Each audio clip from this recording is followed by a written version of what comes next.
Naglusak kami ng saging. Ayan o, style Bisaya. Yan. Ang liit nga ng lusong namin eh.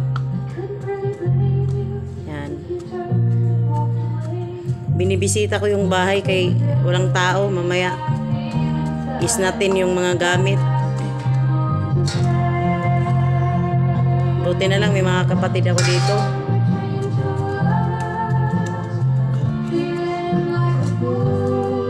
Yan, lusong namin oh.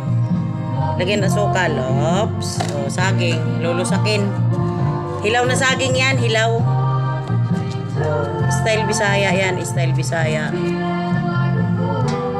Yung isa naman, yung pamangkin ko, inaayos yung ano. Oh. Yan. Ayos na tan. Ayos na. Hindi pa nga eh. Oh, ayusin mo yun. Ayaw kumunik eh. Ayaw. Kukunik yan. Yan. Nilusak na saging. Yan. Linusak. Naglusak kami rito. Oops. Malinis na uli.